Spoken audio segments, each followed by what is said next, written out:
అందరికీ నమస్కారం. ఈ రోజు మనతో ఉన్నారు ప్రముఖ ఆధ్యాత్మికవేత్త టీకేవి రాఘవన్ గురువు గారు ఉన్నారు. మాట్లాడదాం. నమస్కారం గురుగారు. నమస్కారం గురుగారు. ఈ మాసంలో మంగళవారం అమావాస్య రాబోతుంది. మంగళవారం అమావాస్య విశిష్టత అంటూ ఉంటారు. మరి ఆ విశిష్టత చెప్పండి. అసలు అమావాస్య రోజు ఏం చేసుకుంటే మంచిది ఇంట్లో? సూర్యుడి లోపల సహస్ర కాంతి కిరణాలు ఉంటాయి. అలాంటి కాంతి కిరణాలతోటి కొన్నిటితోటి చంద్రుడు ప్రకాశిస్తున్నాడు. చంద్రుడికి 16 కళలు ఉంటాయి. దాంట్లో ఒక కళ పేరు ఏమిటంటే అమా. అంటే భగవతత్వాన్ని నువ్వు వద్దనుకున్నా కూడా నీ లోపల నింపేది, రక్షించేది అమా అనే కళ. అమావాస్య నాడు ఏం జరుగుతుందంటే ఈ ఒక్క కళ చంద్రుడిలో ఉన్నది సూర్యుడి లోపల చేరుతుంది. అందుకని అమావాస్య. అమ అన్నది ఈ కళ సూర్యుని లోపల ఆవాసం చేస్తోంది.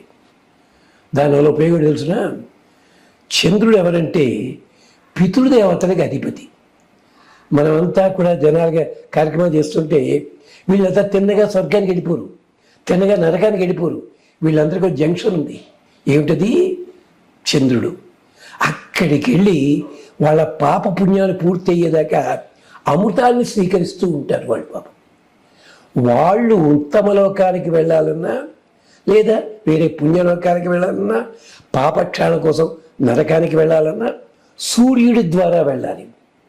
కానీ సూర్యుడి ద్వారా అంటే ఒకప్పుడు ట్రైన్స్ ఉండేవి, ఓ స్టేషన్ దాకా వెళ్ళేది, అది దాన్ని కట్ చేసి ఇంకో దాంతో కలిపేవారు, లింక్ ఎక్స్ప్రెస్ ఇలాంటి వాటికి. అలాగే పితృదేవతలంతా ఇన్నాళ్ళు చంద్రమండలంలో ఉన్నారు. ఈ అమ అన్న దాని వల్ల సూర్యమండలం చేరి అక్కడ వాళ్ళు ఏ లోకానికి వెళ్ళాలో, వరుణలోకమా, అగ్నిలోకమా, ఇలా ఉన్నాయి 14 లోకాలు, వాటికి వెళతారు. అందుకని ఆ తిథి పేరు అమావాస్య. అమావాస్య అనేది చెడు రోజు అనుకుంటారు. చెడు రోజుని కాదమ్మా. దక్షిణాదిని ఇప్పటికీ అమావాస్య నాడే శుభకార్యాలు చేస్తారు. ఎందుకని? అమా అన్న రోజుని వాళ్ళందరూ ఎవరుంటారు అక్కడ? పితృదేవతలంతా ఉంటారు. అంటే మనం చూడని తాతలు, ముత్తాతలు, వాళ్ళ నాన్నగారు 7 కాదు 21 తరాల పెద్దలు ఉంటారు అక్కడ. అప్పుడు ఆ రోజుని మనం ఏ పని చేస్తున్నా కొన్ని మంచి పనులు చేసినట్టయితే వాళ్ళు ఆశీర్వదిస్తారు. ఈ ఆశీర్వచనాలు ఏమిటన్నవి ఋగ్వేదంలో ఒక 70 దాకా ఉన్నాయి. అలాగే యజుర్వేదంలో కూడా ఉన్నాయి. అది వేదాల్లో అన్ని చోట్ల ఉన్నాయి. అక్కడ ఆఖరికి ఆ పితృదేవత ఎవడేవు చూసి, నువ్వు మమ్మల్ని ఇబ్బంది పెడదు కానీ ఇబ్బంది లేదు, కానీ మా తనయాయ తోకాయ, తనయుడంటే మనవడు, తోక అంటే కొడుకు, అది తమాషా. ఇది తోక అంటే మనవడు అనుకున్నాను మనం అనుకుంటాం. తోక అంటే ఏమిటి? ఈ జనరేషన్ ని కొనసాగించిన వాడిన, అందుకని తోక. తనయ అతడు విస్తరిస్తాడు. ఇది ఋగ్వేదంలో అర్థం. అలాగనమాట. అలాగే వీళ్ళందరినీ రక్షించవయ్యా నువ్వు, మావాడు బాగుండాలి. అదే ఘటోద్గీత ఉన్నాడు, పాండవులే కాదు వాళ్ళ బంధుల బంధుల బంధు బంధులను అన్నాడే, ఇది వాళ్ళు కూడా అంటారు. అలా చూసుకోమని చెప్పి. అందుకని అమావాస్య నాడు పితృతర్పణం ఇవ్వాలి ప్రత్యేకించి. అది కూడా మంగం లాతి, మంగళవారం అంటే కుజవారం అంటాం కదా. భూమికి పుట్టినవాడు మహానుభావుడు. వీళ్ళంతా ఒకప్పుడు భూమిలోంచి వచ్చిన వాళ్ళే కదా పాపం, మళ్ళీ భూమిలోనే గెలిచిపోయారు వీళ్ళు. అందుకని వీళ్ళందరికీ కూడా అనుసంధానకర్తగా ఉంటాడు మంగళుడు. ఆయన ఈ అమావాస్య నాడు ఏం చేయాలి? పితృతర్పణాలు వదిలిపెట్టాలి.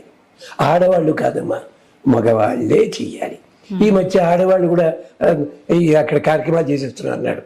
దానికి వేరే ఒకవేళ ఇంట్లో మగపిల్లలు లేనట్టయితే ఒక కర్తని పెట్టి చేయించాలి, నియమాలు ఉన్నాయి. ఇదంతా పెద్ద కథ, నేను మాట్లాడను. పితృతర్పణాలు వదిలిపెట్టాలి అంటే మాకు అలాంటి అలవాటు లేవండి. పితృతర్పణాలు, పిండాలు ఎందుకు పెడతామండి? బాబు, అన్ని జాతుల వారికి పితృతర్పణాలను ఉన్నాయి. కాకపోతే ఒక్కొక్క జాతిలో, ఒక్కొక్క వర్ణంలో కొన్ని నియమాలు ఉన్నాయి. కొండ జాతి వాళ్ళు కూడా ఇలాంటి రోజుని వాళ్ళు మేకను చంపినా, కోడిని చంపినా వాళ్ళు వెంటనే తినరు. గోగులమ్మకి పెట్టరు. ముందు ఏం చేస్తారు? గోగులమ్మకి వాళ్ళకి చూపించి ఆ పితృదేవతల కోసం అని చెప్పి కాకులకి పక్షులకి 2 ముక్కలు వేస్తారు. ఇది పితృతర్పణం అంటారు దీన్ని. అలా చెయ్యాలి పితృతర్పణం. ఆఖరికి జటాయు మరణించినప్పుడు రాముడు కూడా జటాయు కోసం ఏం చేస్తా, ఒక జింకని చంపి ముక్కల కింద కొట్టి ఈ ముక్కలన్నీ అడివంతా చల్లాడు. ఎందుకని? జటాయుకి పిండ ప్రధానము, జటాయు పూర్వీకుల పిండ ప్రధానం. ఇది ఉంది. ఇది చెప్పడెవడు మహానుభావుడు. శ్రవించండి. అంచేత అమావాస్య నాడు పితృలు దేవతలకి పిండ ప్రదానం చెయ్యాలి. అయ్యా మాకు ఇంట్లో అలవాటు లేదండి తిరణాలు పెట్టే వీరు. మంచిది.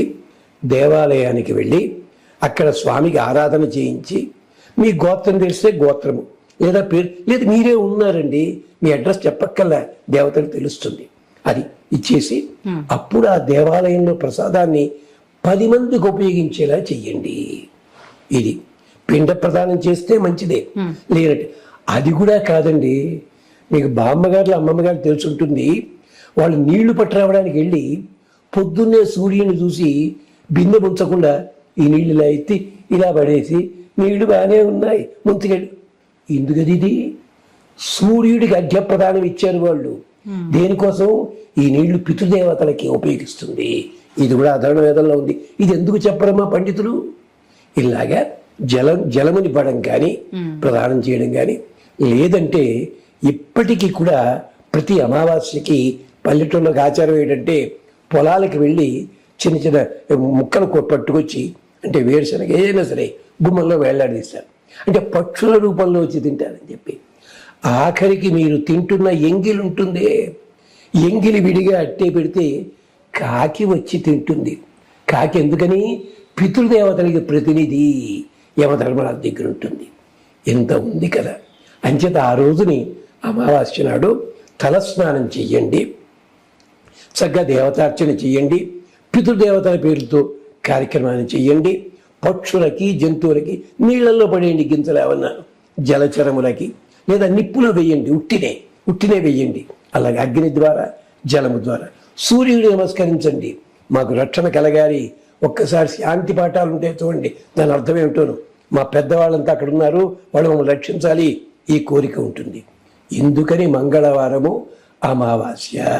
మన వాళ్ళు ఏం చేశారు? చాంద్రమాదం మనకి తెలుగు వాళ్ళకి, అంటే చంద్రుడు ప్రధానం కదా, అంచేత అమావాస్య వెళ్ళిపోయింది, అమ్మాయి గొడవ వెళ్ళిపోయింది అనుకుంటారు వీళ్ళు. వాళ్ళ సౌరమానం ప్రధానం వాళ్ళకి అక్కడ. అందుకని చెప్పి వాళ్ళ అమావాస్య నాడే శుభకార్యాలన్నీ చేస్తారు.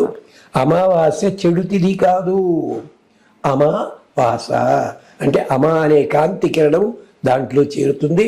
దీని గురించి వివరాలు ఇంకా నారద పురాణంలో, గరుడ పురాణంలో విస్తారంగా చేశారు. తప్పేం లేదమ్మా.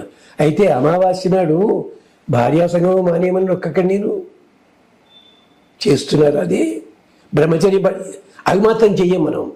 అమావాస్య ఆదివారం వచ్చిందనుకోండి, మటన్ షాపులో మనమే ఉంటాం పాపం శుభ్రంగా, దుంప దిగిపోను. ఆదివారం నాడు సూర్యుడికి ఆరాధన చేస్తుంటే ఆ రోజుని మద్యము కానీ మాంసము కానీ ఇవి ముట్టుకోకూడదని శాస్త్రం. కానీ షాపులన్నీ కూడా ఎప్పుడు రష్ ఉంటాయి? ఆదివారం శనివారమే రష్ ఉంటుంటాయి. కర్మ ఇది. మనం సగం తెలిసి మాట్లాడుతుంటాం. అంచేత మంగళవారము అమావాస్య పితృదేవతలకి. దీనికి సంబంధించే నారద పురాణంలోనే ఒక 11 శ్లోకాలు ఉన్నాయి, పితృదేవతా స్తోత్రం అని చెప్పి. అలా వైష్ణవుల్లో ఏం చేస్తారంటే ఆ పితృదేవతల పేరుతో 2 శ్లోకాలు రాసుకుంటారు, వాళ్ళు చదువుతారు. లేదనుకోండి, వాళ్ళ పెద్దవాళ్ళ ఫోటోలు ఉంటాయి కదా, వాటికి దండం పెట్టండి. తాతయ్య అమ్మమ్మ వాటి దండం పెట్టుకోండి, సరిపోతుంది. అది విశేషం.